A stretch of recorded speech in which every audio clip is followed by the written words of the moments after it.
1971 সালের মার্চ মাসের গোড়া থেকে সারা দেশের শিক্ষা প্রতিষ্ঠানের অসংখ্য ছাত্রী তাদের সতীর্থ ছাত্রদের সাথে মুক্তিযুদ্ধের প্রস্তুতি পর্বে নিজেদের যোদ্ধা হিসেবে তৈরি করার জন্য আনুষ্ঠানিক ও অনানুষ্ঠানিক প্রশিক্ষণ গ্রহণ করে। তাদের অংশগ্রহণ ছিল স্বতঃস্ফূর্ত। নারীদের সৃষ্ট তহবিল ব্যবহৃত হয়েছে শরণার্থীদের জন্য, আহত মুক্তিযোদ্ধাদের চিকিৎসা এবং যুদ্ধের রসদ সংগ্রহে। তারা সশরীরে গেরিলা যুদ্ধে বোমা, অস্ত্র ও রসদ পৌঁছে দিয়েছেন মুক্তিযোদ্ধাদের। কেউ কেউ গান গেয়ে উজ্জীবিত করেছেন শরণার্থী শিবিরের আত্মমানুষ আর মাঠ যোদ্ধাদের। মুক্তিযুদ্ধের মতো একটি জাতীয় সংগ্রামে সম্পৃক্ততা থাকা সত্ত্বেও বাংলাদেশের মুক্তিযুদ্ধের ইতিহাসে তাদের গৌরবোজ্জ্বল ইতিহাস বা ভূমিকা রয়েছে অনুচ্চারিত। মুক্তিযুদ্ধের সময় রাতের বেলা পাক মিলিটারি ও তাদের এদেশীয় দোসর রাজাকার আলবদরেরা গ্রামের নারীদের উপর চড়াও হতো। ত্রাস সৃষ্টির অংশ হিসেবে তাদের পরিবারের সদস্যদের সামনেই নারীদের ধর্ষণ করা হতো।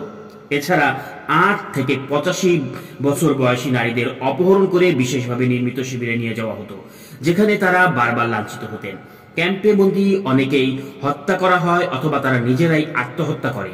কিছু নারী তাদের নিজেদের চুল ব্যবহার করে আত্মহত্যা করায় সৈন্যরা বন্দী নারীদের চুল কেটে দেয়। যারা অপহৃত হয়েছিল এবং সেনাবাহিনীর হাতে আটক ছিল এ ধরনের 563 জন নারী সম্পর্কে টাইম ম্যাগাজিনে প্রকাশিত একটি প্রতিবেদনে বলা হয়, যখন সেনাবাহিনী তাদেরকে মুক্তি দেওয়া শুরু করে তখন এদের সকলেই 3 থেকে 5 মাসের গর্ভবতী ছিল।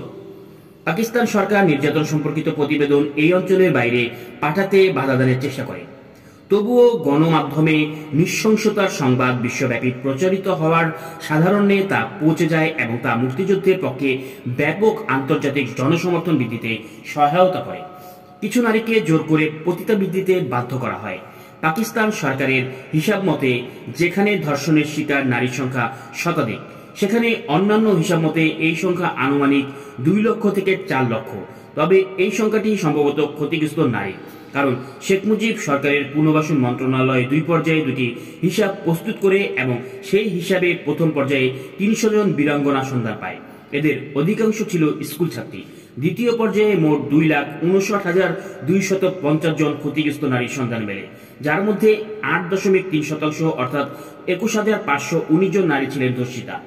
এই ধর্ষিতা অনুসন্ধান শুরু হয় 1972 সালে 10 জানুয়ারি বাংলাদেশ পুনর্বাসন দপ্তরের মন্ত্রী কামরুজ্জামানের নেতৃত্বে জাতীয় নারী পুনর্বাসন সংস্থা গঠনের পর। জেনিক অ্যাডেলস লিখেছেন যে কোনো একটি জাতিগত গোষ্ঠীকে নির্মূল করার জন্য একটি ইচ্ছাকৃত প্রচেষ্টা হিসেবে অসংখ্য নারী ধর্ষিত হয়, হত্যা করা এবং যৌনাঙ্গের মধ্যে বেয়নের দ্বারা আঘাত করা হয়। কানাডীয় রাষ্ট্রবিজ্ঞানী অ্যাডাম জোন্স বলেছেন যে এই গণধর্ষণের অন্যতম কারণ ছিল বাঙালি নারীদের অসম্মান করার মাধ্যমে বাঙালি সমাজের মনস্তাত্ত্বিক পতন ঘটানো। সেজন্য কিছু নারী মৃত্যু না হওয়া পর্যন্ত ধর্ষণ করা হয়। পাকিস্তানি সেনাবাহিনী বাঙালি পুরুষদেরও ধর্ষণ করেছিল। পুরুষরা যখন কোনো একটা তল্লাশি কেন্দ্র পার হতো তখন তাদেরকে খাতনা করানো হয়েছে কিনা তা প্রমাণ করতে নির্দেশ দেওয়া হতো এবং এখানেই এই ধরনের ঘটনাগুলো সাধারণত ঘটত। ইন্টারন্যাশনাল কমিশন ফর জাস্টিস মন্তব্য করেছে যে পাকিস্তানের সশস্ত্র বাহিনী দ্বারা সংগঠিত নৃশংসতা ছিল একটি সুশৃঙ্খল বাহিনী দ্বারা স্বেচ্ছায় গৃহীত নীতির একটি অংশ। লেখক মুলক রাজ আনন্দ পাকিস্তানি সেনাবাহিনীর কার্যক্রম সম্পর্কে বলেছেন, ধর্ষণগুলো ছিল পদ্ধতিগত এবং ব্যাপক। এগুলো সচেতনভাবে গৃহীত সমর নীতির অংশ।